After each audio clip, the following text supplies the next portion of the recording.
Fala galera, beleza? Aqui é o Perenha do Perenha Cash e hoje nós vamos ter um papo muito legal com o Pastor Roberto, que nós vamos trocar altas ideias, muita coisa da vida.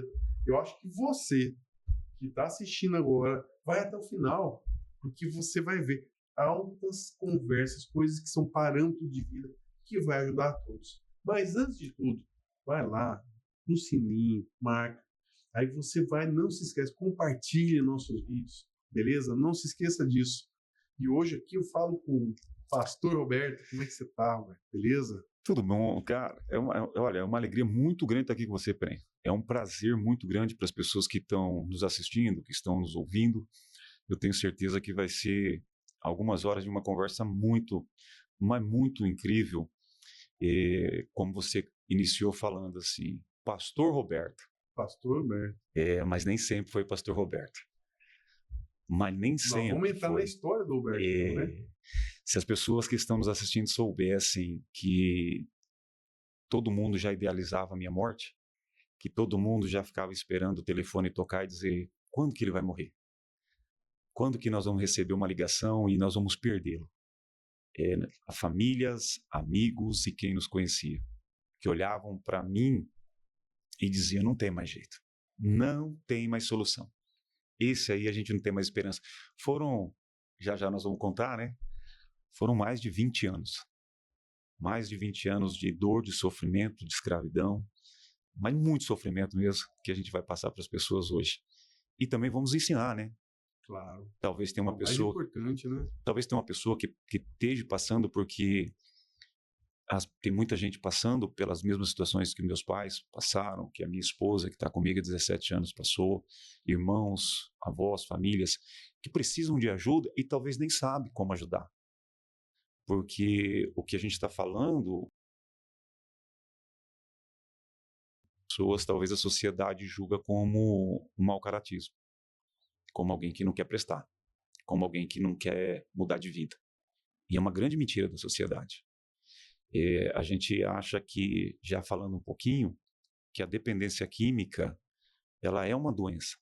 E ela é incurável, ela é progressiva e ela é fatal.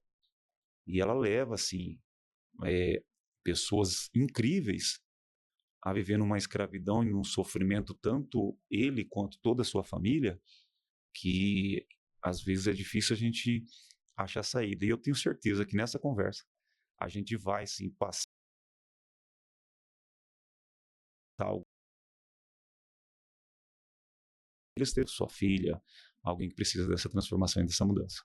Legal, isso é importante. Roberto, vamos lá. De onde você nasceu? Vamos dizer, você é de Cuiabano? Me conta essa história bem de início. Nascido no Mato Grosso do Sul, sou de Dourados, Mato Grosso do Sul. Dourados? Isso. Passei esses dias lá. Em Dourados. Eu nasci lá e cresci lá, até no ano de 2002. Toda a minha família veio para o Mato Grosso. Eu fiquei ainda um tempo lá. Nasci, cresci lá e foi lá que começou a minha história, vamos dizer assim, a história na vida, a minha história triste. Foi lá. Tenho 47 anos hoje. Morei Grosso. Tá. Eu estou há 25 anos no Mato Grosso. 25 anos. 25 anos no Mato Grosso.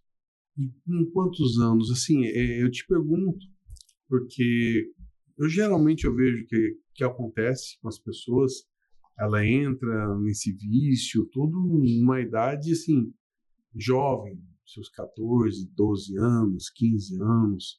Que idade foi que isso foi entrando na sua vida? Eu acredito que eu comecei primeiro se tornar um alcoólatra com 13 anos. 13 anos, dentro de casa. Meus pais bebiam, era festa, era churrasco e era bebida quase todo dia ou todo final de semana. Estava bebendo. Com 15 anos de idade, eu já bebia quase todos os dias. Quase todos os dias. E ali eu comecei a perceber, porque para mim não ser extenso para chegar em umas coisas que a gente precisa, dizer para a sociedade, com 15 para 16 anos, minha família me deixou sozinho numa ocasião, foram viajar, eu tinha umas irmãs mais velhas, e eu fiz uma festa em casa, um churrasco, sabe? E naquele churrasco eu vi um comportamento errado no fundo da minha casa, de alguns amigos meus, não todos, e eu fui ver. Quando eu abri a porta da sala, da área do fundo, tinha uma mesa um pouco maior que essa, forrada de cocaína, com os amigos meus. Me assustei no momento e falei para eles, cara, o que está acontecendo? E aí que vem, isso aí que é o X da questão. Só um não vai dar nada. Só uma carreira, peraí. Fala pra mim, só experimenta só uma, cara, não vai dar nada. Isso aqui não dá nada para ninguém. Foi só uma carreira de cocaína. Foram 21 anos de escravidão. Em uma decisão.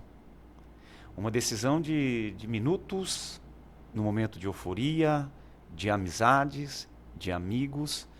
Por isso que eu falo para a sociedade, eu palestro muito nas escolas hoje, e eu vou falar uma coisa aqui, que as pessoas que estiverem ouvindo, espero eu terminar. Quando eu palestro nas escolas, eu falo bem assim para os jovens, tomem cuidado, a droga não é ruim. Aí os professores se assustam, né? Como assim não é ruim? Eu falo, não, se ela fosse ruim, ninguém usava. Com certeza. Né? Não tinha médico drogado, né? Não tinha empresário drogado, não tinha gente internada. Não, eu falo para eles, cuidado.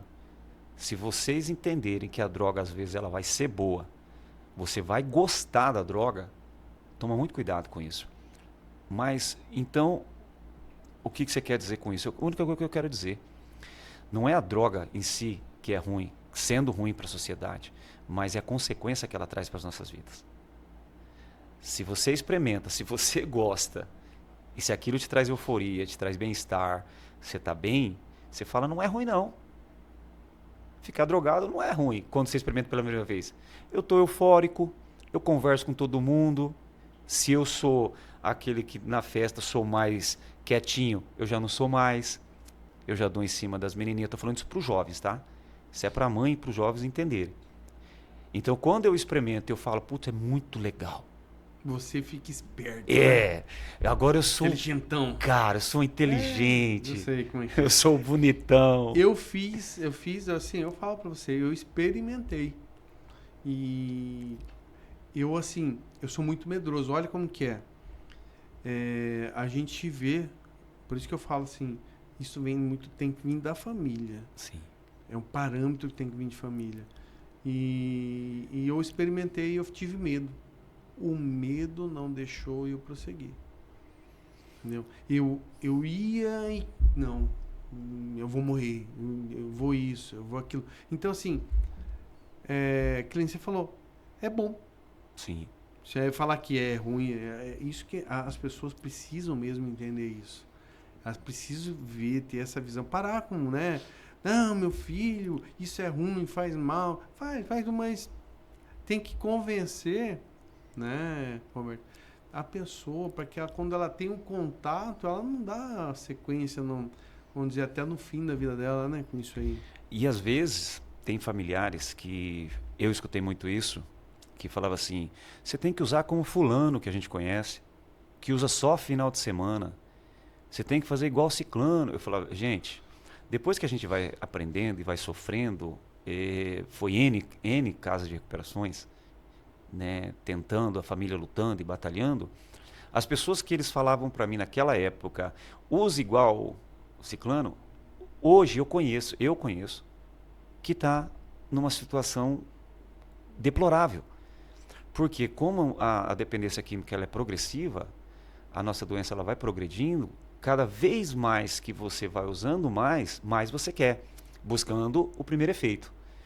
E ela não tem mais o primeiro efeito. Então, é um tempo. Quando você começa, você cheira a primeira carreira, você vai cheirar quando você começa depois de 1 hora, 2 horas. Você está na balada, você está na festa.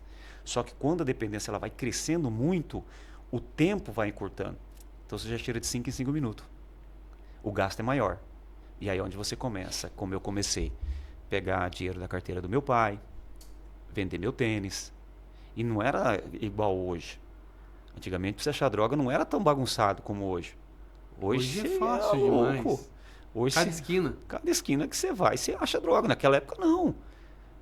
Ninguém sabia onde tinha, era muito Tinha que difícil. pesquisar. Não, você tinha que ter. Procurar aquele cara que era meio assim pra você ir atrás Sim, dele. para você chegar numa boca, para você comprar, e não era qualquer, você chegar de qualquer maneira. Então, a família, ela tenta ajudar e não consegue. Essa é a realidade. A família tenta ajudar um dependente químico e ela não consegue. Por que que ela não consegue? Porque ela vira codependente. Ela vira dependente do dependente. Em que situação? Meu pai nunca usou droga. Meu finado pai e minha finada mãe. Nunca usou droga. Mas eles viviam como drogado. Por quê? Vivia em pânico, com medo do telefone, não dormia, não comia. Então, olha só como é que... O pai e a mãe sofrem. Né? Sofre, ele se torna codependente, ele se torna tão doente, do dependente, que ele vive uma vida de dependente químico sem usar droga.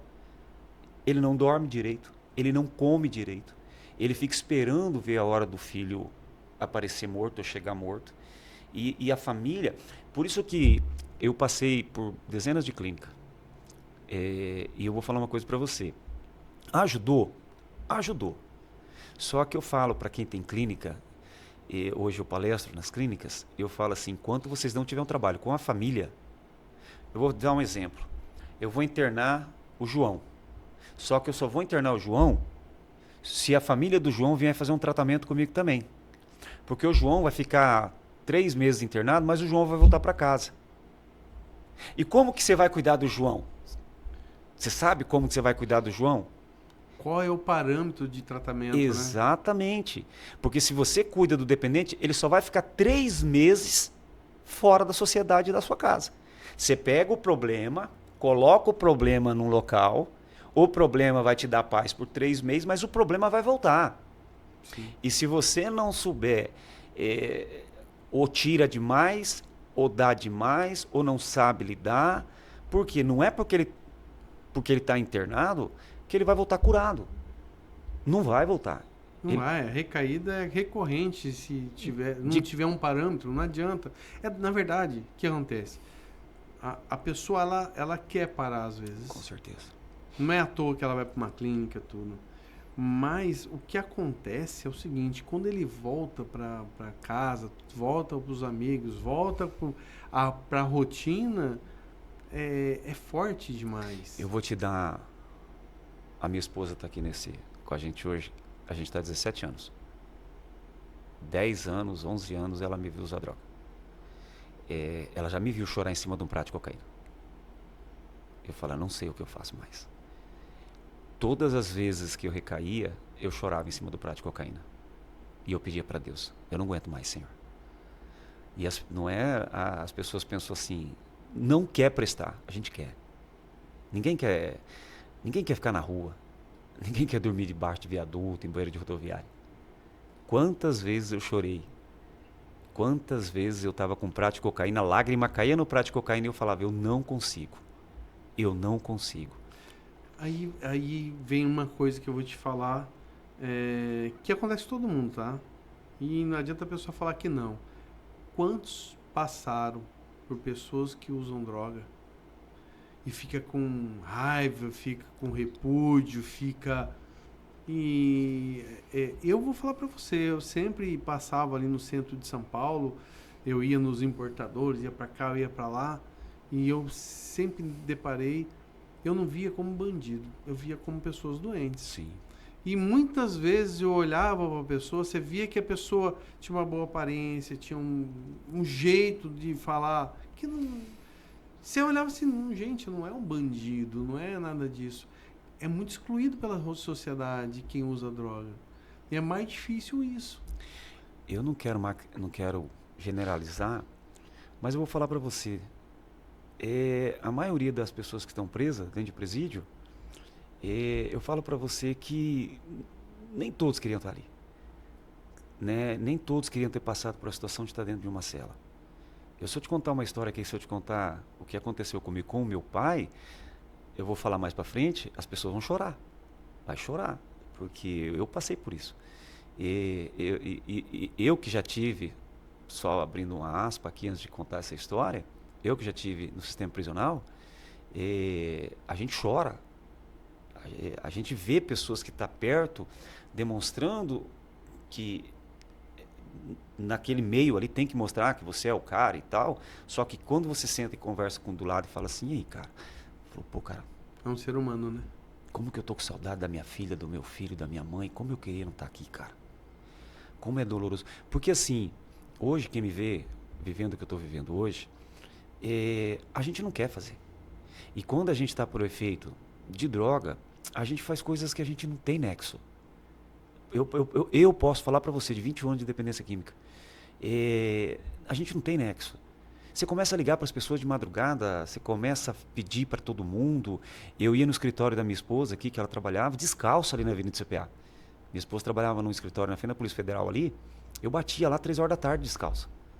E a secretária vinha correndo e falava assim, André, seu marido está aí na frente, descalço, todo sujo. Ela vinha e falava, amor, vai para casa. E me dava R$100 para não ficar na porta incomodando. Aí eu voltava ali pro Rio Candeeiro, Morro da Luz, e ficava usando droga. E a gente não quer isso. A gente não quer. Aí passava 3, 4 dias, eu voltava para casa. Isso agora, casado, né? Mas antes já fiquei 30, 60, 90 dias sem aparecer em casa. Dormindo na rua, banheiro de rodoviária, na beira da estrada. Ora, Roberto, uma coisa que eu vou te perguntar, com todo esse consumo que você fez, o que te causou no seu corpo? Fala assim, coisa que você fala assim, poxa, eu acho que eu danifiquei algo. Eu vou falar para você. Eu comecei a sentir os efeitos do ano passado para cá. Que eu comecei a ter problema urinário, problema na bexiga, crise de ansiedade, aceleração no coração. Então, assim, ele eu vou falar algo para você. Rapaz, eu acho que Deus é muito bom comigo. Porque 21 anos cheirando cocaína, nunca gostei de maconha. Só cocaína. E bebendo, usando cocaína. E eu tá aqui. Mas você ficou debilitado na época? Não, ficava. Se você ver. É que nessa época a gente não tirava foto, né? Sim, claro. E não tinha essa visibilidade de hoje. Eu tenho 1 ou 2 fotos que é só o sangue de Jesus que a gente fala. Mas eu não conseguia levantar da cama. 2, 3 dias, tremedeira, crise de diarreia, de vômito, sabe? Só que eu posso te falar uma coisa? É sofrido. Meu Deus do céu. Só que a pior ressaca que tem é a moral. É você encarar as pessoas depois. Não tem. Principalmente as pessoas que a gente ama, né? Não tem. Não tem. Uhum. E as pessoas... Porque assim, vou te dar uma base. Eu falo que eu tô 17 anos casado. E ela tá ali sentada. Né? 17 anos casado. E aí as pessoas falam pra minha esposa que você não larga. Isso não vai prestar. Só que a minha esposa falava assim, eu tenho 2 maridos. O drogado da rua e o marido dentro de casa. Nunca toquei a mão na minha mulher. Para falar a verdade, para nós rir um pouquinho, uma vez eu inventei de levantar a mão para minha mulher. Ela quebrou meu dedo. Olha lá. Falou assim, você pode fazer o que quiser, só não levanta a mão para mim. E quebrou meu dedo. Falei, epa, essa mulher não dá para encostar nela não. Mas só que ela tinha sabedoria. Sim. Ela nunca teve vício nenhum, nunca bebeu, nunca fumou nada. Nada, minha mulher nada. Ela falava, amor, vem cá. Me dava um banho, me colocava para deitar. Porque ela sabia que não adiantava bater de frente e brigar. E aí ela falava assim, eu vou trabalhar, eu vou trancar a porta, você fica trancada aí. Mas nesses 21 anos, teve época que você chegou a ficar um tempo sem usar nada? Ou sempre foi usando? 3, 4 meses. 3, 4 meses era o meu máximo. Meu máximo. Saía da casa de recuperação, ficava 2, 3 meses, que aí é onde eu vou chegar mais tarde para você, que eu descobri como eu conseguiria parar. Eu não conseguia. Porque a gente vai causando tanta dor e a gente vai vendo as pessoas que cresceram com você, familiares, amigos, vencendo na vida, que você entra num grau de comparação. Aí você olha aquele cara que você ajudou, que tal, aquele familiar teu, você fala, pô, o cara já comprou um carro. Olha a roupa que o cara tá usando. E aí você pedia emprego, as pessoas falavam assim, cara, não tem emprego para você. Aí você olhar assim e falar, ninguém te dá oportunidade. E hoje eu entendi que as pessoas não me davam oportunidade, não é porque não gostavam de mim, é por causa do meu comportamento. Claro. Entendeu? Então, quando você sai, você cria uma expectativa, eu vou vencer. Só que você descobre que você não apaga todos os anos que você usou droga na mente das pessoas tão rápido. As pessoas, é que nem eu chegar aqui para você e falar, me dá um emprego. Se você não me conhece e você discorre a minha ficha, você vai falar, Roberto, sinto muito. Mas você não é de confiança. Eu não posso te colocar aqui dentro. Ou senão você pode até dar um emprego, mas você fica policiando e aí, Exatamente. Será que hoje ele vai aprontar? Já chegava a situação de eu chegar nos ambientes da minha família em festa e você ver as pessoas guardando as coisas. Caramba, velho. Eu lembro que uma vez eu tinha acabado de sair da clínica. Uhum. Eu tinha uma semana. Eu fui no churrasco de família e eu fui no banheiro. Uhum. Eu tô no banheiro, quando eu olho para cima, eu não vou falar assim o parente para não de repente alguém ver, tava na janela. Eu olhando aquilo, eu fiquei revoltado. Em vez de entender que estava preocupado comigo, que estava vendo se eu estava fazendo alguma coisa, eu fiquei revoltado. Eu saí de lá chutando tudo e fui beber. E fui voltar a usar droga. Entendeu? Entendi. Então, as pessoas, quando você chega nesses ambientes que você já tem uma fama de pegar as coisas dos outros. Eu nunca tive índole de bandido, de pegar arma, assaltar e tal. Mas quando abri a abstinência, porque a minha era preocupante. 5 horas da manhã eu já acordava. Eu já não dormia. Eu já ficava esperando minha mulher ir embora. Eu já não dormia, eu já ficava em desespero. E eu esperava ela sair. Aí eu começava a fuçar nas gavetas. Quando eu não tinha nada para pegar, eu não pegava nada de ninguém, eu vendia minhas camisas, meus shorts, meus tênis. Saía de roupa, de calça, camisa e sapato, voltava de short rasgado. Então, que nem a gente estava falando, a família não sabe lidar com isso. Então, que nem se perguntou, ficava 3, 4 meses. Porque eu ficava num grau de comparação. Poxa, sim. Por que eu não tenho oportunidade? Agora eu queria te perguntar, eu não sei, mas como vou colocar assim, essa pergunta é até meio difícil, mas como é que é a pessoa chegar numa boca de fumo? O que acontece lá? Como que é tipo uma relação de compra e venda, comercial, ou algo mesmo? Porque a gente, quando alguém fala assim, ali é uma boca, não sei o que, dá uma sensação ruim. Mas o que era? Você não cria nenhum vínculo, né? A boca nada mais é que você passar, pegar a droga e ir embora. Você nem conhece o boqueiro. Você nem conhece. Você nem sabe quem é. Não.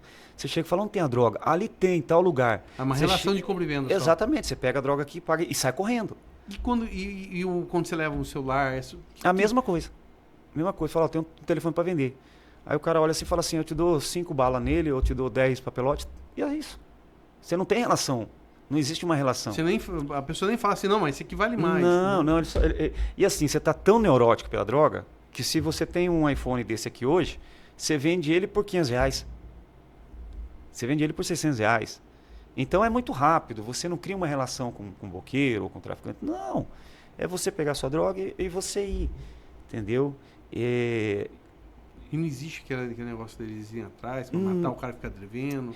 Ou tem aqueles caras que ficam devendo? O meu caso nunca teve. Porque eu sempre fui medroso. Eu sempre fui medroso, assim. E todas as vezes que eu precisava, eu sempre tinha uma base de apoio.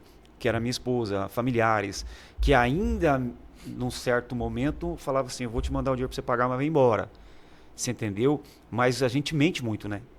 Não é que o boqueiro quer pegar você. Não é que ele quer, não, é que você mente para a família dizendo, eu vou morrer.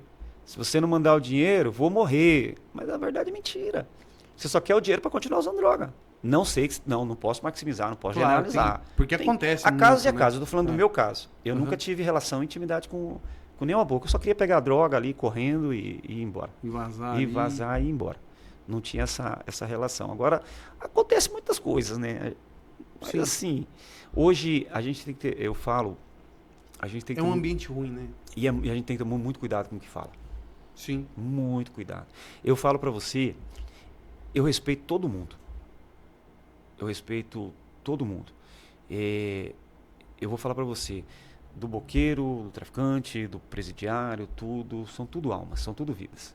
Sim. Tudo vidas. Você passou perto de todos. Para mim você viu a vida deles também. Para mim são todas as vidas. Então, assim, claro, cometendo talvez as coisas erradas, mas que vai pagar. No momento ou outro vai pagar o preço. O preço vai pagar. Porque eu conheço muita gente que já foi traficante, que já foi boqueiro, que já foi prostituta, que já foi isso, e hoje está bem na igreja. Está vivendo bem na igreja. Então, da mesma forma que julgavam a minha pessoa, olhavam para mim e diziam que não tinha jeito, muita gente que um dia estava no presídio e outro dia estava lá. E você sabe, eu posso falar uma coisa aqui, isso aqui vai ser legal? Posso falar uma coisa aqui? Claro. Para a sociedade? Eu acho engraçado. O cara tá com uma pistola, ele é bandido. O cara tá com uma Bíblia, ele tá se escondendo atrás da Bíblia. Eu prefiro 1000 vezes ele se escondendo atrás da Bíblia e tentando mudar a vida dele na igreja, só que a sociedade ela não consegue se decidir. Isso aí não presta, rapaz, tá com a Bíblia se escondendo, tava com uma pistola esses tempos atrás. Mas graças a Deus, em vez da sociedade usar as palavras que tem muito poder e falar assim, olha, ele tá com a Bíblia. E tomara que ele permaneça com a Bíblia. Você entendeu a minha visão? Tomara que eu vou falar uma coisa para fique você, com um a Bíblia. assunto que eu vou te falar que isso aí é bala geral, mas é muito importante a gente falar. Você já ouviu muita gente falar, eu falo mesmo, eu sou assim, eu gosto de falar a verdade, eu gosto de falar na cara? Mas muito. Isso para mim é a pessoa mais mal educada e ignorante que existe. Ele falou tudo. Uma pessoa para mim totalmente ignorante. Porque, sabe, você tem que ter filtro, né? A vida, ela é assim, ela judia das pessoas, você não pode. Quando você fala aquilo, você escarra na cara da pessoa, você não sabe o outro lado. E às vezes você acha que a sua verdade é a sua verdade, e não é a verdade. E outra coisa, é que não te falei, é só falta de um pouco de educação. Porque a gente tem que ter filtro. E quando a pessoa chega pra mim e já fala dessa forma pra mim, é porque eu sou assim mesmo, porque eu falo na cara, porque eu sou assim. Eu não falo pra pessoa. Mas na minha mente falo assim, cara, essa pessoa é tão mal educada, tão ignorante. Porque se ela soubesse que o filtro que ela põe na boca dela melhora a vida dela. É bíblico, né? Tiago capítulo 3 fala que o único membro que a gente não consegue dominar é a língua. Você já notou que se o ser humano falasse menos, ele viveria melhor? Sim. A gente peca mais porque a gente fala demais. Sim. Demais, como eu acabei de falar pra você. A gente tem que filtrar o que fala. É igual, a gente comete erro também, direto. Sim, normal. com certeza. Mas às vezes, por exemplo, na família, você vai chegar para um membro da sua família e falar assim, porque você tá errado, você fez... Tem hora que a gente tem que parar, pensar, dar vontade, circular e depois, olha aqui, vamos puxar, isso aí. É que a gente não consegue, o ser humano, ele falta evolução, né? Mas Mas não é fácil. Eu não sou ninguém, né? Mas eu ensino muito isso nas minhas palestras e no seminário que a gente dá na igreja. Você tem que saber identificar o que é família e o que é familiares. Sim, vamos lá, qual que é a diferença? Família é você, sua esposa e seus filhos. Certo. Essa é a sua família. Familiares é os... Por isso que eu falo, a minha família é minha esposa e minha filha. O resto é tudo familiares e parente. Entendeu? E o problema é que as pessoas não sabem discernir o que é familiares e família e traz pessoas. Eu vou te dar um exemplo. Se os meus familiares não respeitam a minha esposa, não entram na minha casa. E nós não vamos na casa deles. E aí que está o problema, que hoje as famílias são destruídas, porque você casa, você não entende que a sua mulher é a sua família, sua filha é a sua... não, a minha mãe sua mãe já virou familiar, é bíblico. O homem e a mulher, quando se unem, eles se tornam um só e eles são famílias. E isso é difícil, eu já percebi. É muito difícil. É muita gente que você olha, é só você olhar. A família, elas são parametrizadas dessas formas. Sim. Entendeu? Sim. É pai, mãe envolvendo, discutindo com o filho porque isso, porque a criação... E eu acho o seguinte, tem que ter... Na verdade, eu acho que você tem que ter aquela proteção. Sim. Né? E outra, para sua família, por mais errado que a sua esposa tá, você tem que fazer o quê? A defesa dela, mais que depois você conversa. Você sabia que se tivesse esse bloqueio, se alguém chegar e falar assim para mim, vem na minha casa, mas eu não gosto muito da tua mulher. Eu não vou. E quantos casamentos não acabam por causa disso? Não, minha mãe quer que eu vou no domingo, mas a sua mãe, todas as vezes que eu vou, meu amor, ela me trata diferente, ela não me trata legal. Então ele tem que sentar com a mãe dele e falar assim, mãe, é o seguinte, Casei com essa mulher é a mulher da minha vida, ela é minha esposa e eu tenho que honrá-la. Biblicamente eu tenho que honrar a minha esposa. Então, mãe, a partir de hoje, ou a senhora gosta da minha esposa e respeita a minha esposa, ou eu não venho mais na sua casa. Parece duro. duro, mas não. Se posicionando. Exatamente, né? Você sabe por quê? As pessoas têm que se posicionar, isso é importante. Você sabe por quê? Porque a mãe, ela ainda tem a visão, dando exemplo, ele é meu filhinho. Sim. E a minha nora não está cuidando do meu filhinho do jeito que eu quero. Acabou. Você casou. Né? A gente sempre brinca na igreja que as pessoas falam assim, a mulher que Deus me deu. E Deus não deu nada para ninguém. É uma coisa que a gente brinca muito, que eu prego muito, falo, gente, a minha mulher não foi Deus que me deu não, cara, fui eu que escolhi. Porque se der certo, foi Deus que me deu. Outro parâmetro que a gente fala muito. Deus me deu isso, Deus me deu aquilo. Mas você, que nem esses dias eu vi um carro, né, bem adesivo, bem grande, Deus me deu. Aí eu pensei, me paga o banco. Eu vou te dar... Não tem nada a ver, eu só tô falando assim. Deus dá a nossa vida e nos dá a situação de você escolher. Eu acho que eu vou isso te é importante. colocar uma Tem muito mais coisa, mas eu tô falando isso. Mas as pessoas colocam às vezes, os problemas dela em Deus. Você quer ver uma coisa? Você falou de carro. Se alguém chega na minha igreja hoje e fala assim, pastor, Deus me deu um carro. Aí eu pego a chave. Deus te deu um carro, filho, e tá quitado, tá pago, é teu, te deu. Não, tem 60 prestação. Não, então Deus não te deu um carro. Deus te deu condições de comprar um carro. Sim. Você não vai apresentar... Ainda você vai dar uma parte pro banco, tá? Que é o seu parceiro. Não. Você sabe o que acontece? Olha aqui como é que a gente tem que ter sabedoria. Sim. Se eu deixo ele apresentar diante da igreja, gente, olha o carro que Deus me deu. A igreja inteira está ouvindo. As pessoas estão ouvindo. Minha família está ouvindo. Está todo mundo ouvindo. Daqui 10 meses, eu perdi o carro pro banco. Eu vou ficar com vergonha das pessoas, porque eu falei, as pessoas... E tem pessoas maldosas. Tem. E aí? Cadê o carro que Deus te deu? Então, se ele muda a forma de pensar e de falar, dizendo, gente, pessoal, Deus, graças a Deus, me deu condições. Tá, eu vou te falar uma coisa polêmica. De comprar um carro. Pode falar. Vou te falar uma coisa polêmica. Eu já assisti, porque às vezes eu fico de madrugada assistindo, e uma vez eu assisti na TV, e aí uma pessoa, um pastor lá, vem aqui, ele vai te dar, Deus me deu isso, Deus me deu aquilo, Deus deu isso, o que lá, deu a casa dele, mostra a foto da casa, maravilhosa, com piscina.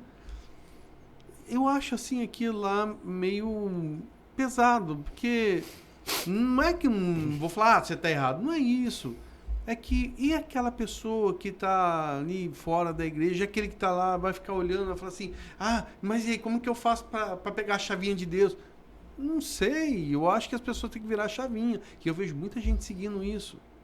Eu posso estar errado, pastor. Não, agora eu posso entrar para você como que a gente trabalha o nosso método que a gente vai lançar e a nossa igreja.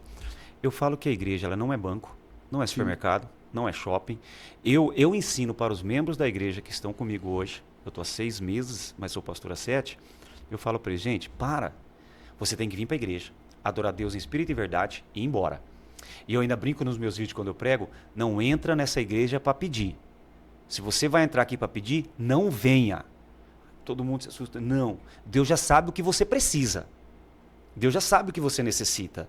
Você tem que vir para a igreja e agora sim, vai ser polêmico. A nossa igreja é só uma instituição onde a gente entra para adorar a Deus. Eu ensino a palavra de Deus, método de princípios e de comportamentos, caráter, em cima de bases bíblicas, e falo para eles, igreja, vocês são lá fora. Aqui dentro vocês não são igreja. Porque aqui dentro você vai mostrar uma coisa que você não é. Aqui você é o marido perfeito, a esposa perfeita, o filho perfeito, o crente perfeito, o cristão perfeito. É lá fora que você mostra os seus princípios. Então, na minha convicção, na igreja que eu administro hoje como pastor, eu falo para eles, aqui é lugar só de adorar a Deus em espírito e verdade, agradecer Ele por tudo que Ele fez na sua vida. Porque assim, quando você vai na presença de Deus só para agradecer pelo que você tem, fica tranquilo. As coisas acontecem. Ele vai te dar aquilo que não tem. Sim. Só que aí a gente pega, aí a gente não pode analisar, mas hoje vai ser polêmico. A igreja virou um comércio muito grande. A igreja acha que quanto mais você der, Deus mais vai te dar. A igreja acha que quanto mais você pôr no altar, virou materialismo, virou um mercado gospel muito grande. As pessoas hoje não querem se tornar pregadores para ganhar almas, eles querem referência nacionalmente. Eles querem viajar de avião, pegar hotel caro, eventos caros. Não tem mais aquela concepção. Para você ter uma ideia, as pessoas não chegam mais 30 minutos na igreja e ficam quietas para orar. Elas chegam na igreja 5 minutos ou até depois do culto, com o celular na mão, coloca do lado, adora a Deus e vai para casa. E Deus fica olhando. Para que vai? É polêmico. Claro. Por que você troca a tua roupa, põe a tua roupa e vai na minha casa? Se você já vai com pressa de ir embora. Você vai para minha casa, em vez de me adorar, louvar, escutar uma palavra de Deus e voltar para cá espiritualizado, você vai como quem diz assim, hoje é domingo, eu preciso Eu vou falar uma ir pra coisa igreja. até engraçada pra você. Mas é verdade isso que eu vou te falar. Para e pensa. Todo mundo que chega pra te pedir algo e pede. Hoje o nosso mundo tá assim. Pede isso, o outro pede aquilo. Chega uma hora que você fala, pô, imagina um político, né? Toda hora. Pede, eu quero areia pra minha casa, eu quero um telhado. Tem hora que você acha que você fala assim, eu não aguento mais esse povo pedindo as coisas. Ninguém chega pra te agradecer a rua que você fez. E será que... acho que tem hora que eu fico pensando, será que Deus não fica de saco cheio e fala assim, chega. Você viu? Você falou... É um negócio assim, não é uma polêmica, mas é verdade. Eu hoje, eu tenho na base de 15 a 20 pedidos de ajuda por semana. Tá ali Sim. minha esposa, que não deixa eu mentir. Né? Graças a Deus, Deus mudou o propósito da nossa vida. Eu ajudo muita gente. Sim, pedir ajuda. Aí deixa eu te falar. Olha meu telefone e vê quantas pessoas me mandaram mensagem falando assim como é que eu tô essa semana. Me agradecendo alguma coisa ou dizendo que eu tô bem e tal.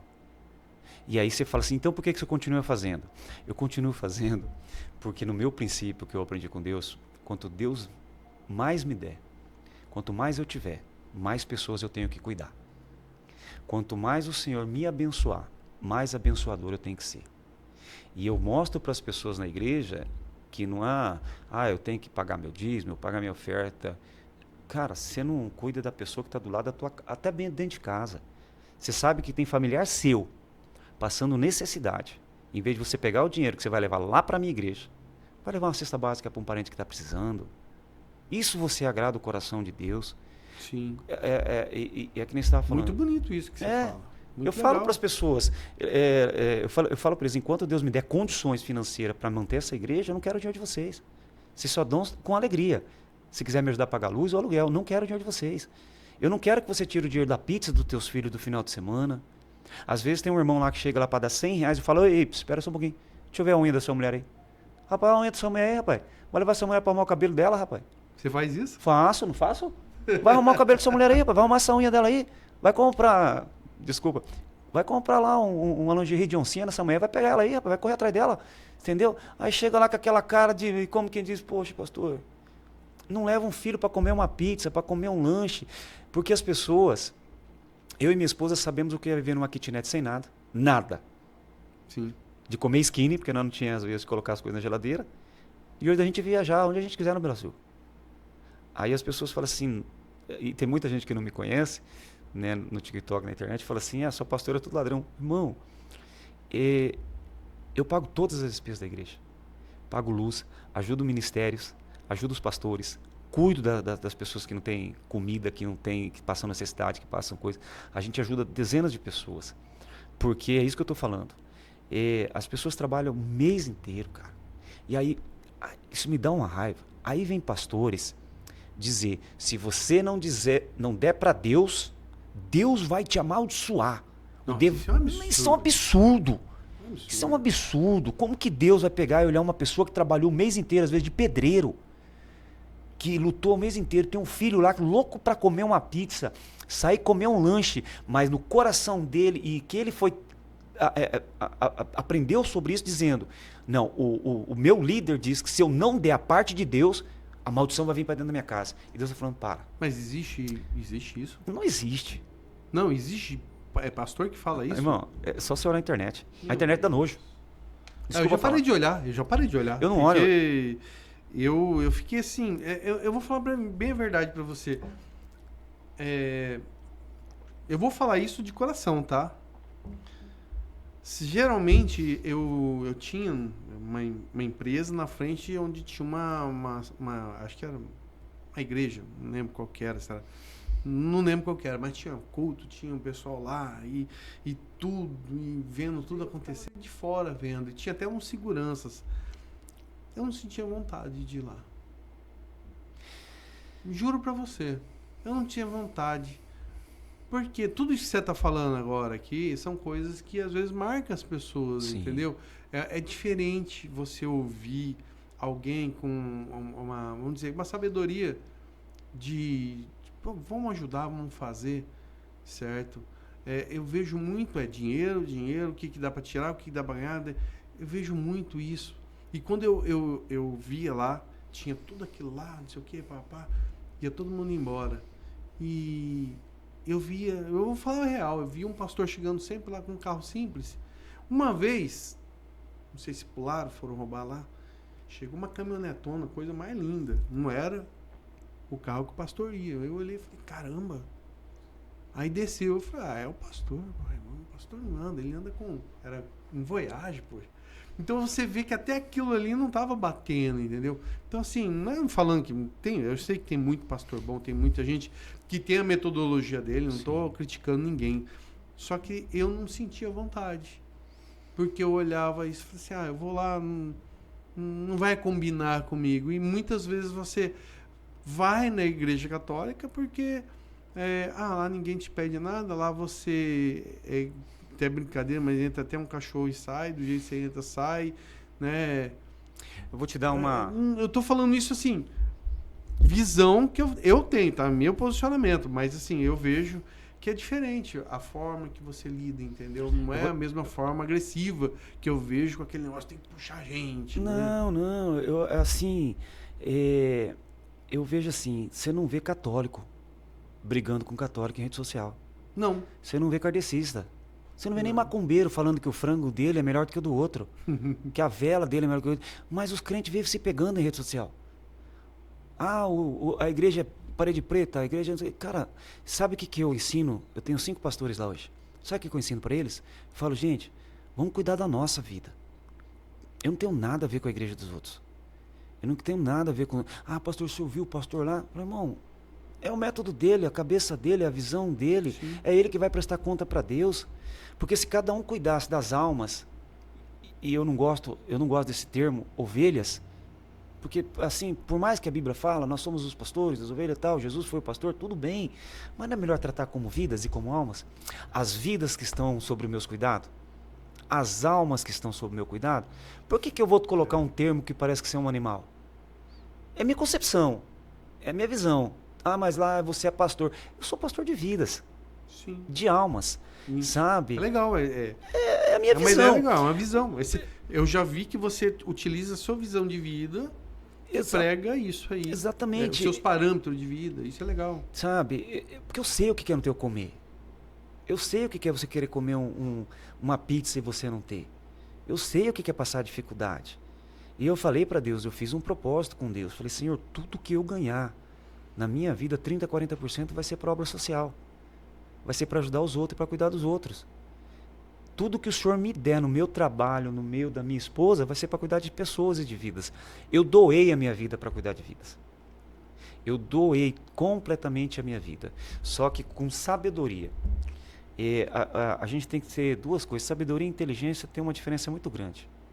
Tem muita gente inteligente, mas não é sábio. Eu falo para eles assim, eu cuido de vocês.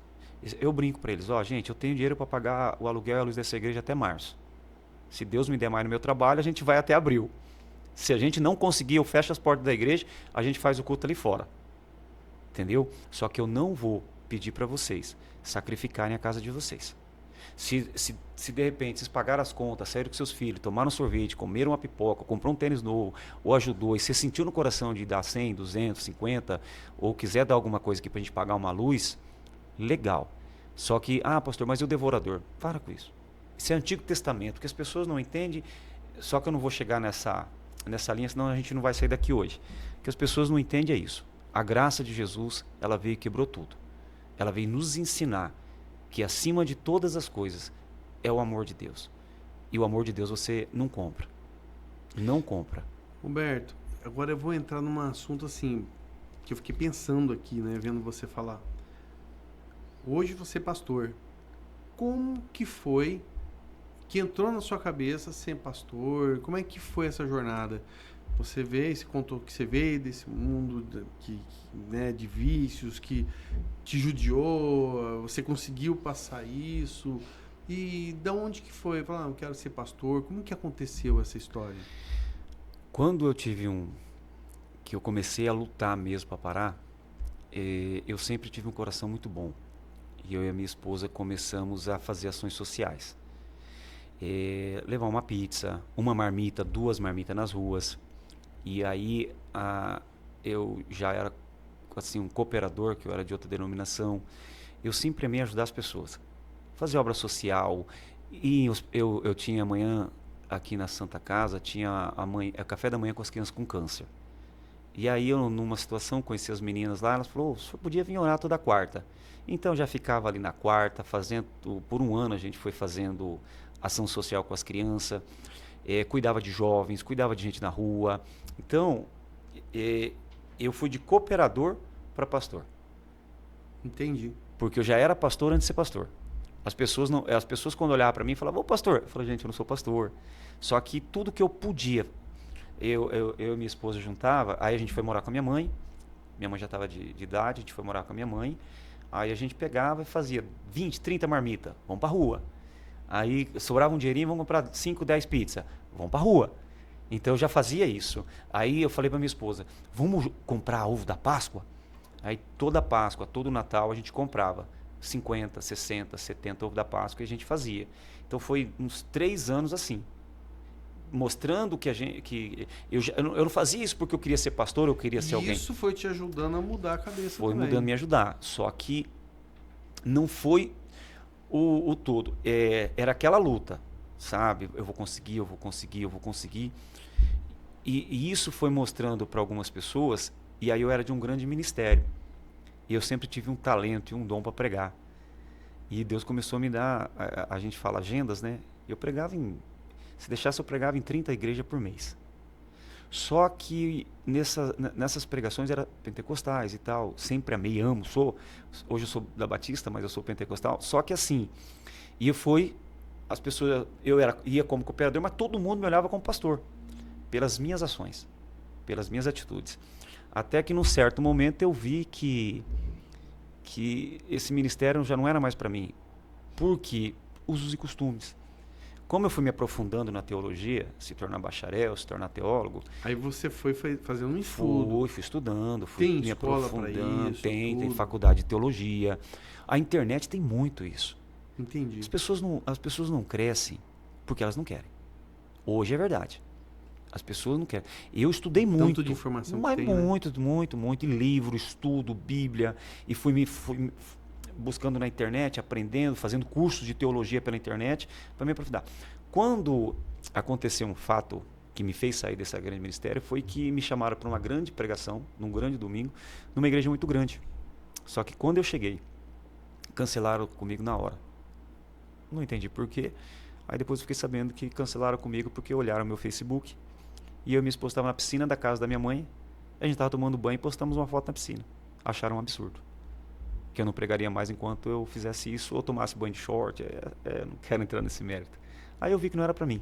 Que eu não podia ter isso, que eu não podia ter aquilo, que eu não podia fazer isso, que minha mulher não podia fazer isso. Eu falei, não, então não é para mim. Aí Existe isso? Existe. E eles vão lá investigar a vida da pessoa? Assim... Não, vai fora na sua. Não.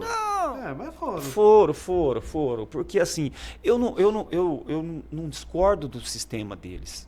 Sim. É a visão deles. Não pode ter TV, não pode cortar o cabelo, não pode isso, não pode aquilo, não pode... Entendeu? É a visão deles. Então, eu prefiro assim. É o jeito deles.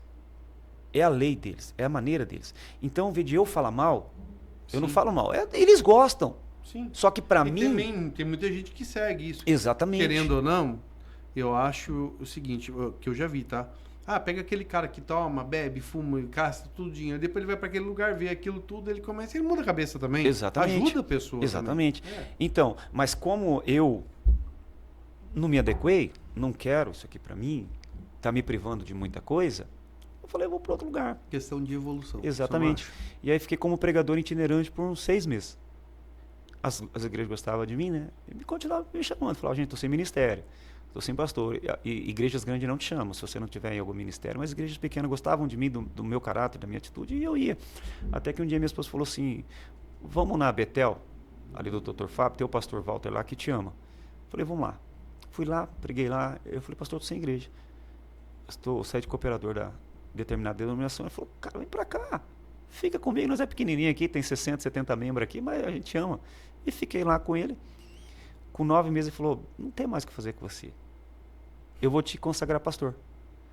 E ele me consagrou pastor. Um ano e meio depois, eu acho que 1 ano e meio depois ele morreu. Foi meu melhor amigo. Para mim foi meu pai, depois do meu pai na terra. Me ensinou o que é amor. Sabe aquele pastor que tirava metade do pacote de arroz e dava para os irmãos porque não queria ninguém passando fome? Me ensinou. E ali eu comecei o meu ministério sacerdotal. E aí foi... Só que assim, se você me perguntasse hoje, Roberto, onde foi a chave para você parar de usar droga e não recair mais? Porque tem muita gente que vai para a igreja e recai. Isso aconteceu comigo várias vezes. Eu fiz uma oração. Isso aqui é muito interessante. Falei para Deus. Isso aqui é muito bom. Falei para Deus.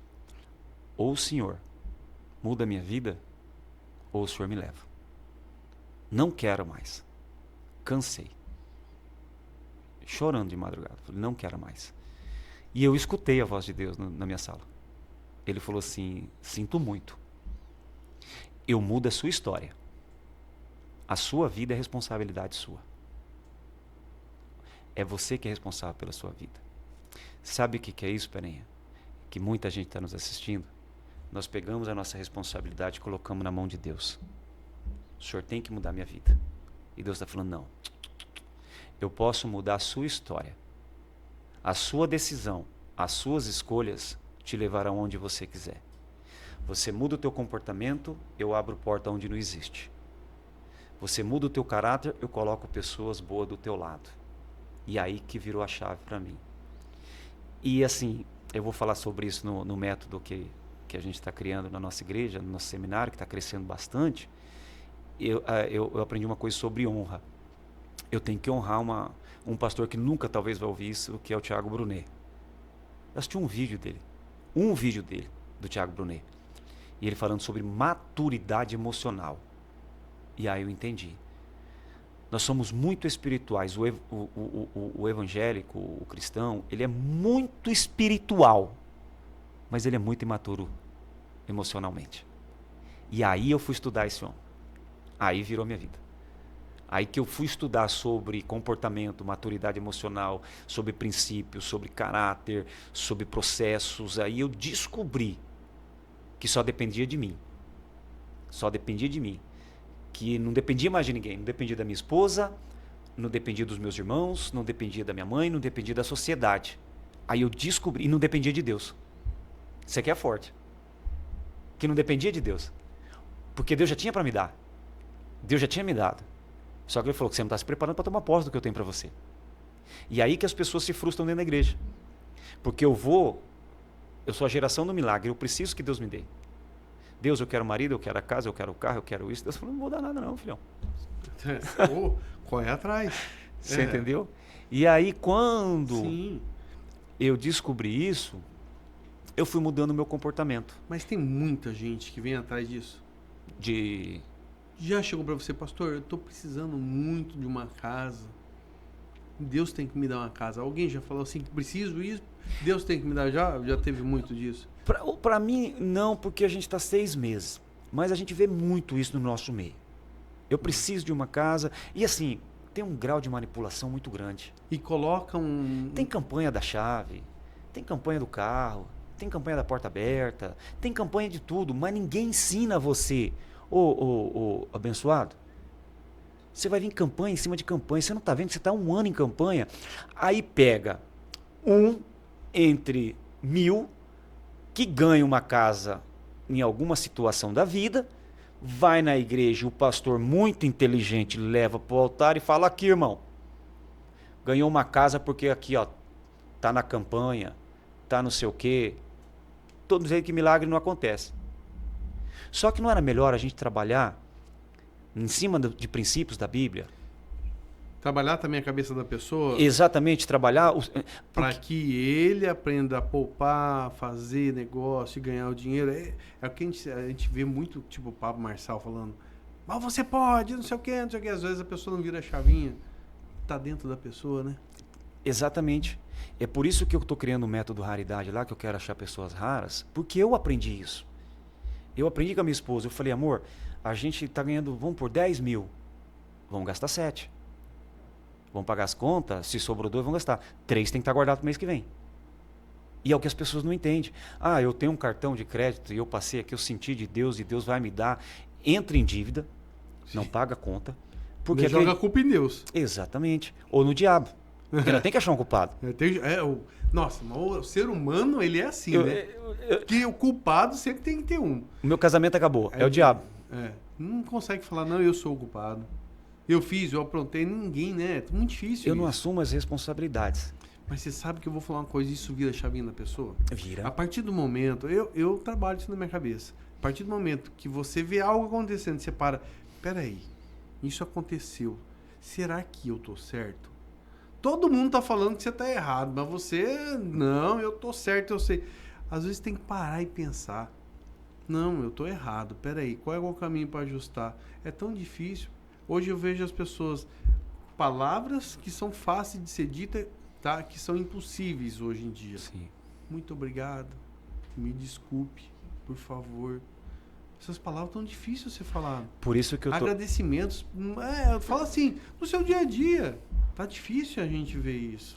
Eu fui para São Paulo agora, eu estive lá no Thiago Brunet, no Método Destiny, na casa destino dele. Fiquei 2 dias lá com a minha esposa, trazer um pouco do conhecimento que ele tem.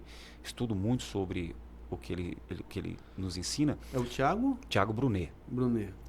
Para mim é um dos maiores, hoje é do mundo, né? A história dele é muito incrível.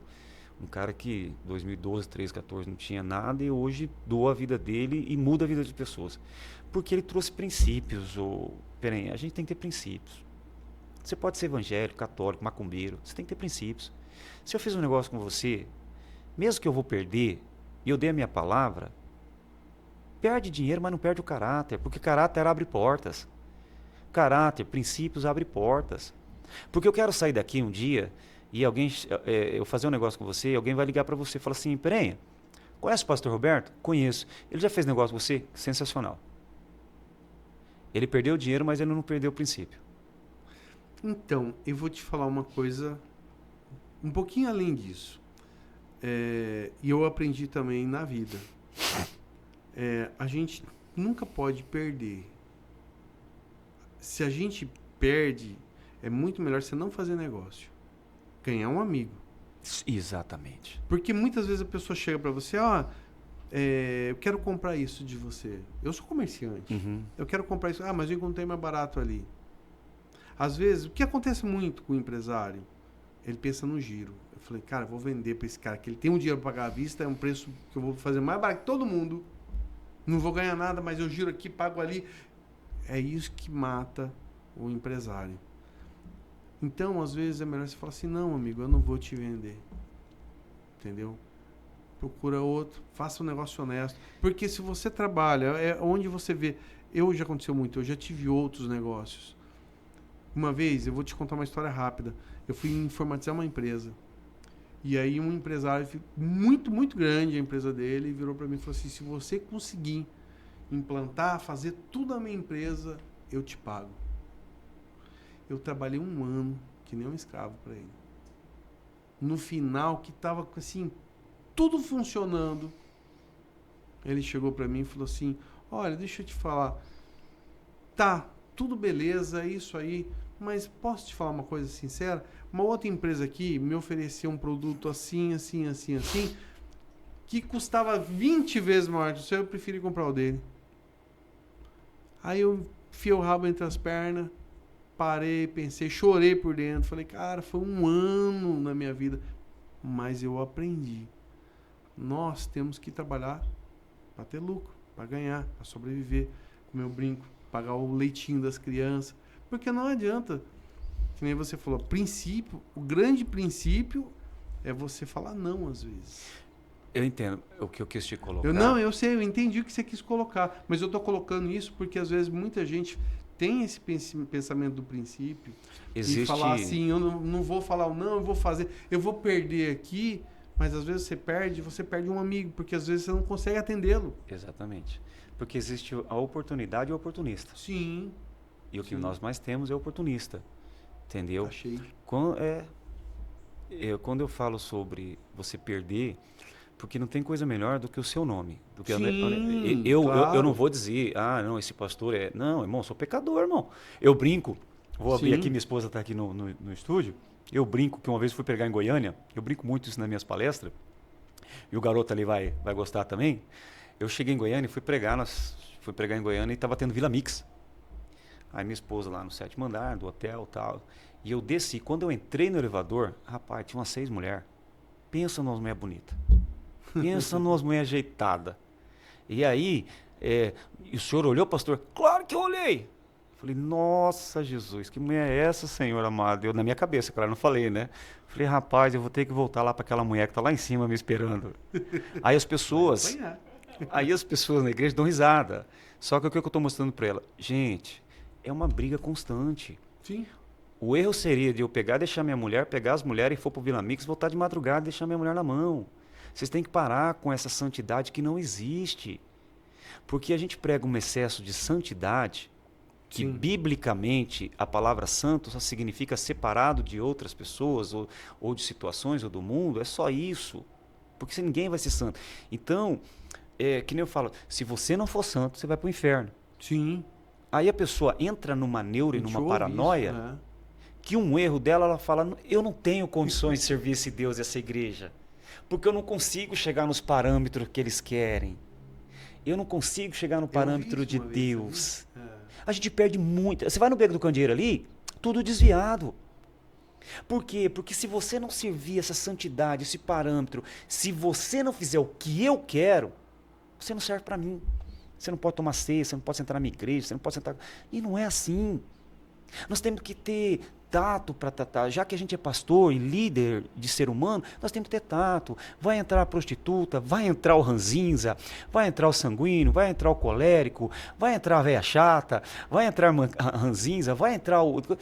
São seres humanos. Então, se eu, como um líder espiritual e querendo mentorear pessoas na escola que eu estou montando, de princípios, entender, vai chegar aquele que vai ser, não, eu vou te ajudar. E vai chegar aquele que não quer nada com nada, e eu vou ter que amar os dois, eu vou ter que respeitar os dois. E é quando eu trago, sabe, Penem, essa santidade que a gente não vai alcançar, a pessoa se frustra. E a pessoa fala, para que eu quero esse Deus? Eu vou para a igreja, eles querem meu dinheiro. Eu vou para a igreja, eles querem minha santidade.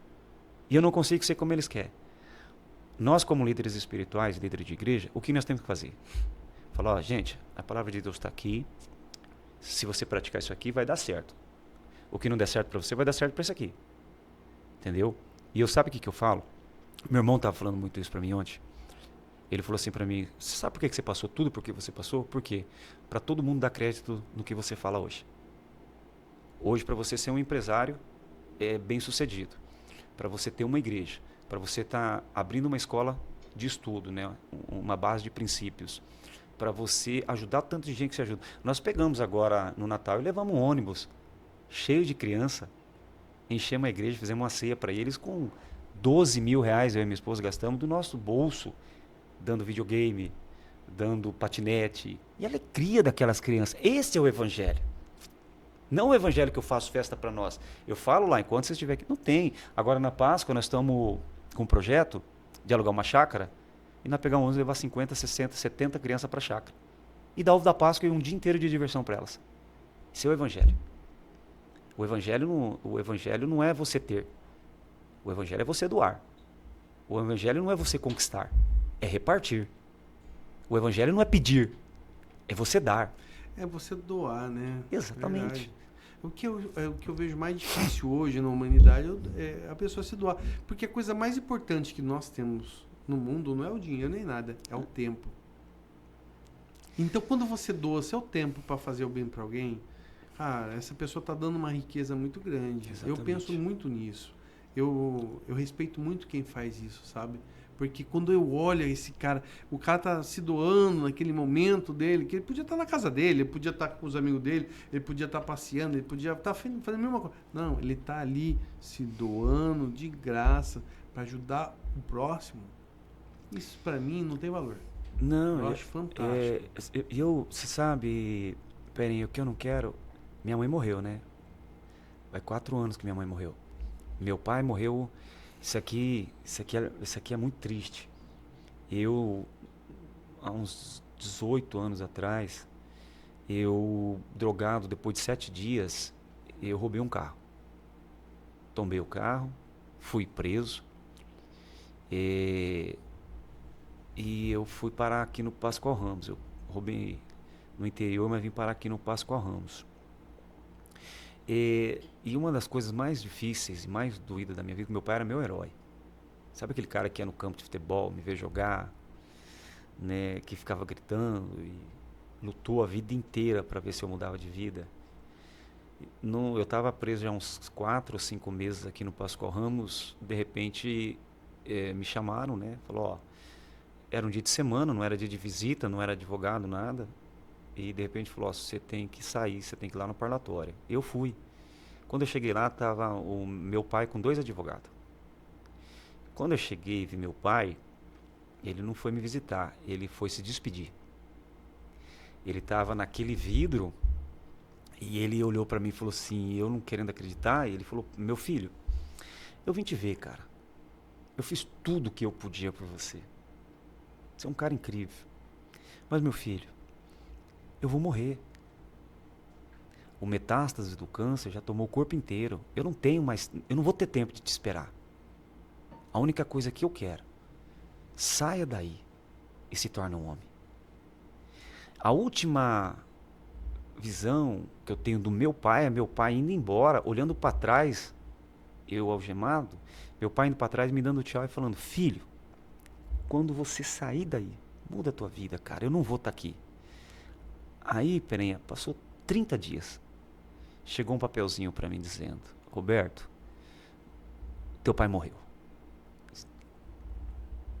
Isso nunca vai sair do meu coração.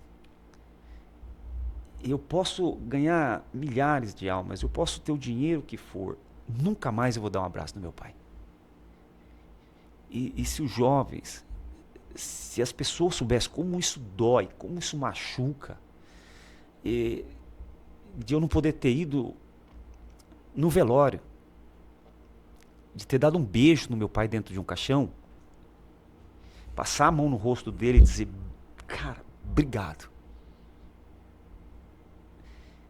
E meu pai morreu. E eu não vi meu pai. Você sabe como que eu honro meu pai hoje? A memória dele e da minha mãe? Tudo que eu conquisto, eu pego na mão da minha esposa. A gente olha no céu e eu falo, mãe, aonde o seu pai estiver, vocês conseguiram.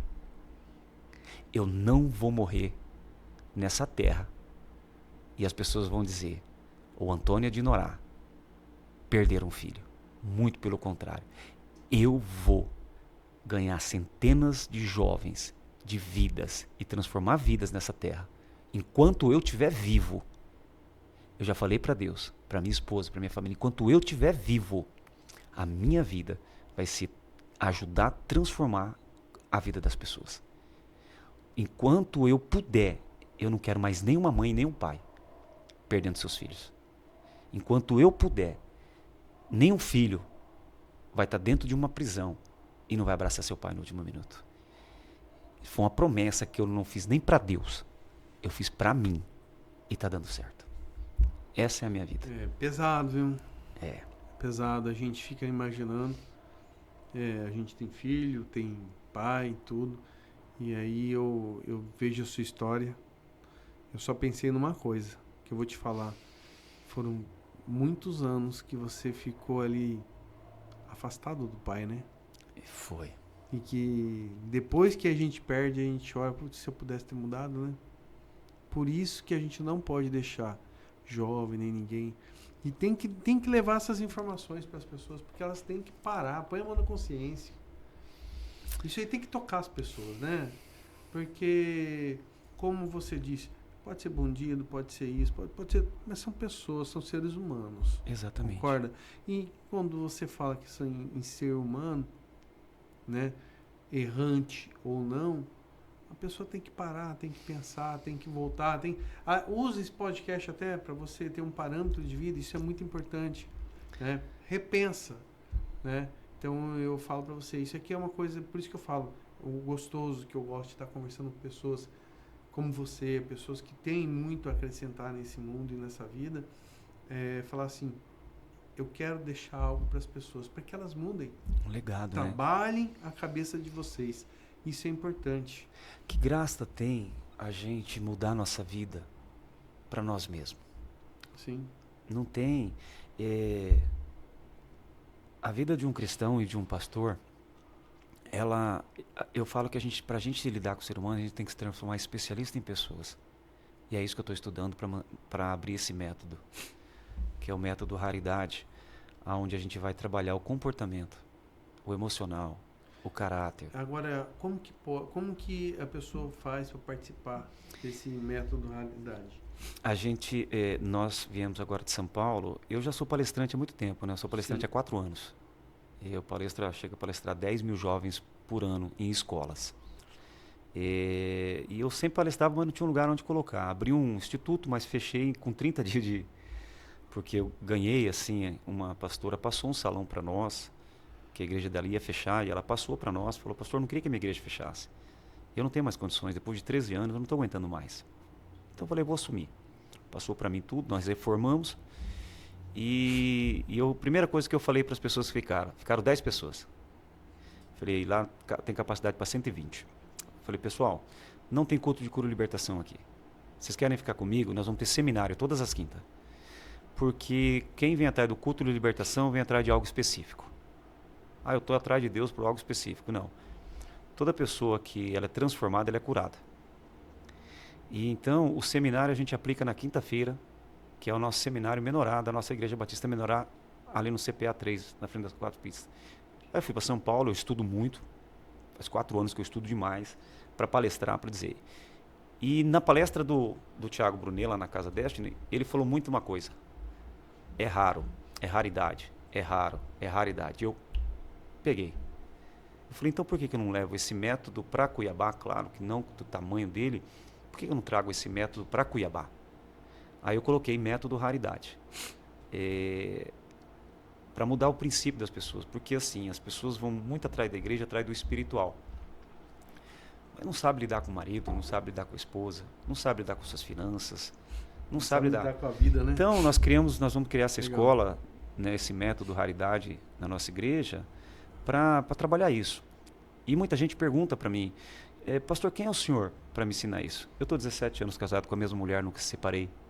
Hoje eu tenho 2 empresas bem-sucedidas. Tudo que a gente vive e que a gente gasta, que a gente mantém, as nossas empresas, as nossas famílias, e todas as ações que a gente faz, é do meu bolso, é do meu trabalho. Então, eu tenho um pouquinho, tanto de conhecimento empírico, né, que é a trajetória da minha vida, muito estudo. Então, se você chegar para mim hoje e falar, como que eu administro a minha empresa? Eu estou com uma empresa aberta há 5 anos. Né? Como que eu administro a minha casa? Minha esposa está assim. Eu falo, você tem que agir assim. Não que nossa vida seja perfeita. Sim. Não que seja perfeita, mas para 17 anos... Mas você pode dar parâmetros. Posso dar parâmetro. Gente, a minha esposa vem aqui. Para você ter uma ideia, vou te dar só um exemplo. Eu e minha esposa trabalhamos junto no mesmo escritório, ela é financeira da empresa, está no nome dela, tudo, mas eu sou... Nós temos hoje 2 pessoas que trabalham junto com a gente. Eu falei para ela esse ano, você não vai trabalhar mais de manhã. Você só vai trabalhar à tarde. Ela falou, por quê? Nós estamos passando muito tempo junto. Faz 3 anos que a gente vai junto, volta junto, vai para a igreja junto, sai junto. Eu não estou te aguentando mais. É sério. Falei para ela, então é melhor a gente, pelo menos de manhã, eu ter um pouco de paz e tranquilidade, porque se tá ficando muito... 17 anos, a gente não tem tempo para nada. Ela falou, legal, eu vou fazer minhas coisas, eu vou para o escritório de manhã, fico no escritório, de tarde ela vai trabalhar. Entendeu? Então, isso aí é sabedoria. Em vez de eu pegar e continuar brigando com a minha esposa. e a gente continuar 24 horas junto. Eu falei, não, cara, trabalho de tarde, eu vou de manhã. Eu tenho tempo para ver meus vídeos, para me fazer as minhas coisas e tal. Isso é sabedoria.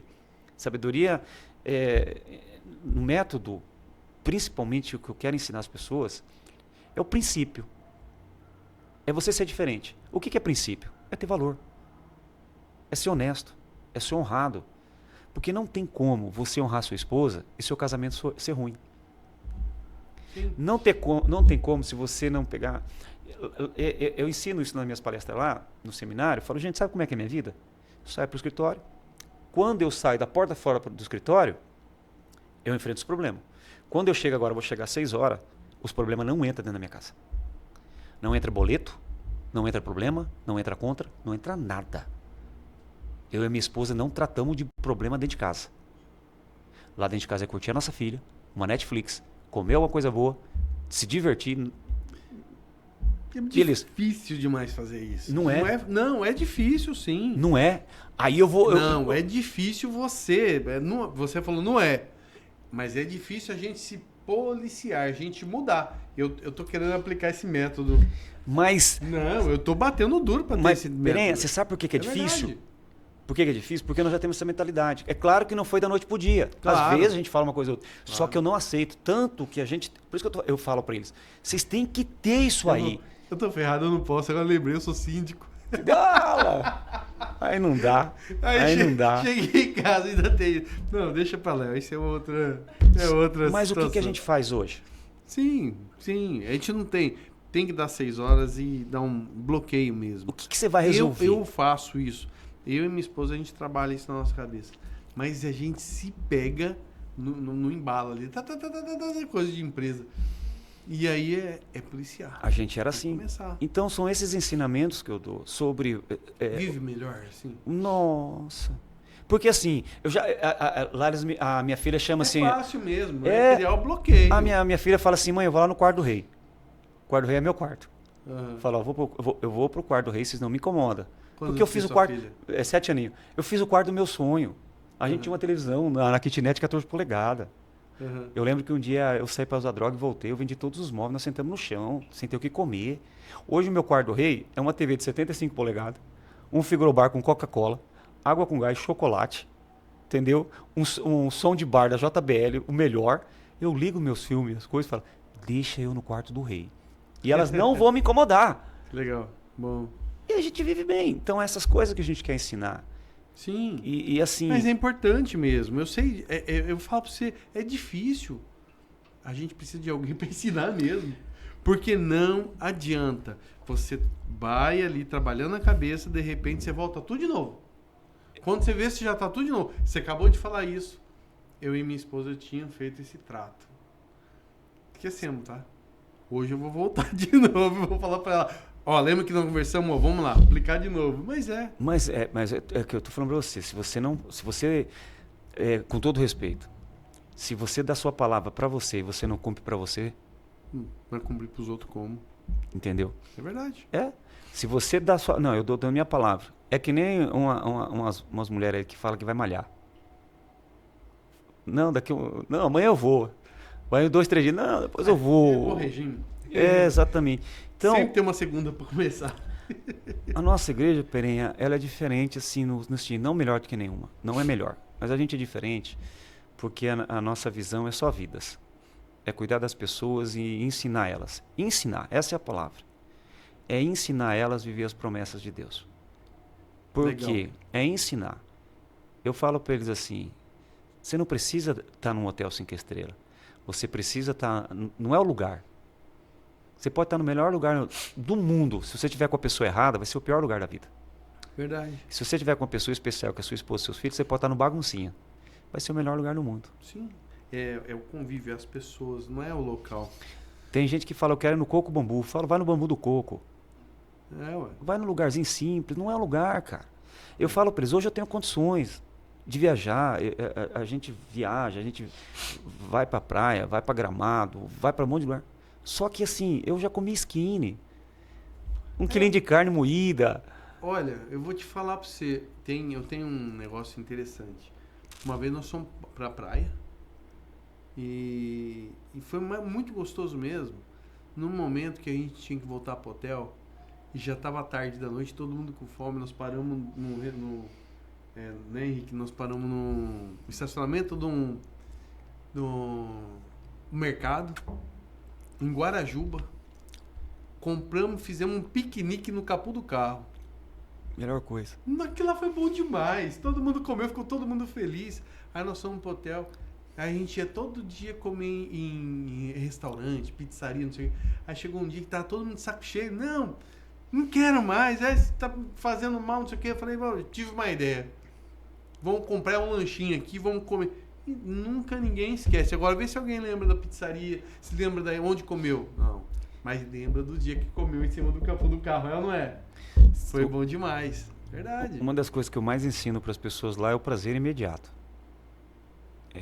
Lá eu falo para vocês não têm que ter sonhos, vocês têm que ter objetivo. Você tem que ter objetivo. Vocês têm que saber diferenciar o que é sonho e o que é objetivo. Eu quero uma casa. Não é sonho, é objetivo.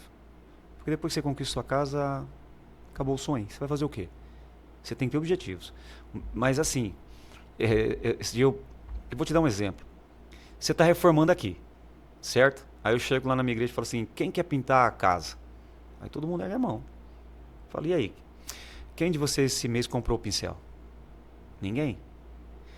Se você esperar juntar as latas de tinta, o pincel, a lixa, tudo, então faz o seguinte, esse mês você compra o pincel, no outro mês você compra o rolo, no outro mês você compra o tiner, a lata e tal. Quando você vê, em novembro, você está com todo o material, você pinta a tua casa e começa um ano extraordinário. Só que aí você... não, mas eu não vou comprar o pincel porque eu vou comer 5 pizzas aqui por semana. Então você não está atrás do seu objetivo. Você não está atrás do seu sonho. Então é essas coisinhas que a gente vai... A gente tem que pensar o seguinte, sempre, tá? Você sempre para escolher algo, você tem que abrir mão de algo. É sempre... A vida é assim. Exatamente. As pessoas têm que entender. Um dia um cara muito, muito rico, muito mesmo, multimilionário, eu conversando com ele, ele falou uma coisa pra mim assim, eu tenho tudo. Eu falei, cara, que legal, a gente trocando ideia, ele falou assim, eu tenho tudo. Ferrari, apartamento em vários lugares do Brasil, do mundo, eu tenho um monte de coisa. Eu falei assim, poxa, isso é muito bom. E eu vi que ele tava meio quieto, assim, e a gente conversando, e ele já tinha assistido o podcast. Ele falou uma coisa interessante pra mim. Eu só não tô tendo mais saúde. Aí eu falei assim, por quê? Como que assim, você tá doente? Ele falou assim, tô doente. Aí ele falou assim, eu acho que eu trabalhei demais. Não tô usando nada que eu tenho. Cara, aquilo lá me doeu, uma palavra pesada, sabe? Depois eu fiquei pensando, eu saí de perto dele e já nem tenho mais contato com a pessoa, mas eu ouvi isso e eu fiquei pensando. Falei, cara, o cara trabalhou tanto pra ter.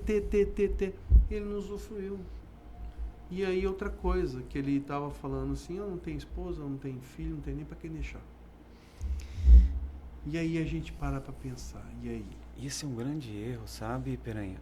Que a gente ensina que... Não é ter tudo mesmo. Não vem pra igreja atrás das coisas materiais. As pessoas sempre vão querer, é bom ter. Sim. É muito bom. Só que ela não pode ser tudo. Existem os níveis, né? Você já percebeu? Quando você não tem nada, você sonha em ter algo. Quando você tá numa classe social de dinheiro, que você faz uma viagem, você paga a conta, mas você tem assim, aqueles volta daqui, mas dentro dali, acho que essa é a fase mais feliz. Aquele cara que pode tudo, sim, eu acho que fica sem graça, porque ele pode. Eu quero ir aviar na primeira classe, eu vou não sei o que. É bom, mas não enjoa.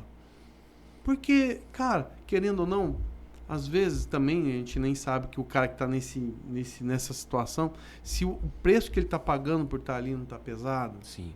Né? A vida, eu falo para vocês, sabe o que é a vida? É o quê? É tudo tá equilíbrio, né? Equilibrado. Equilíbrio. É igual você, tá com dor no pé, você começa a andar torto, começa a doer a coluna. Exatamente. Eu penso nisso, é equilíbrio. Exatamente. Olha, gente dizer uma coisa para mim, não sei se a gente está terminando. Eu tô terminando já. Tá, só para te dizer uma coisa. Porque tem que ter mais, a gente falar tudo aqui. Nossa, se a gente passar aqui... Adorei falar com você. Eu também. É meu primeiro podcast. Estou muito feliz mesmo. Que legal. Eu queria que... Não queria que o meio evangélico, o meio cristão, às vezes a gente fala essas coisas, eles acham que a gente é melhor. Não. Eu acho que é a maneira que eu penso, que eu estudei e que deu certo para mim. Então, cada um tem a sua maneira de pensar e cada um vai atrás daquilo que acha que está te fazendo bem. O que eu quero dizer para me terminar é para dizer para a sociedade, para os pais, para quem tem problema com dependência, com droga. Eu estou há mais de 5 anos, quase 6 anos, né, não vou em lugares e situações, não frequento ambientes tóxicos, não vou em festas. Não é porque eu sou evangélico, não, é porque não me faz bem. Sim. Então, eu queria ensinar, só deixar um recado para todo mundo. Independente do seu credo, da sua religião, a gente não é dono do céu. Tem um grande erro do meio evangélico achar que nós somos dono do céu. Você já notou? Já. Nós monopolizamos o céu. Falei sobre isso domingo na igreja. Nós não somos dono do céu. Mas tem católico que é muito mais cristão do que muito. Então, assim, o que eu quero deixar de recado, se você tem alguém que passou pela dependência, ou está na dependência química, está passando por essa luta, você tem que estudar para saber como é que você vai lidar com ele. Sobre o nosso Deus, o nosso Cristo, ele é onipresente, onipotente, onisciente, ele está em todos os lugares. Não é você estar dentro de uma igreja que a sua vida vai mudar. É você estar na presença de Deus. É dentro do teu quarto, é no teu íntimo, é no seu secreto, que você encanta a Deus. Não é adorando ou levantando a mão dentro de uma igreja que você vai falar para Deus que você é fervoroso, que você tem Deus. É um ambiente maravilhoso. É um ambiente que a gente está numa comunhão, numa comunidade, onde todos nós adoramos o mesmo Deus.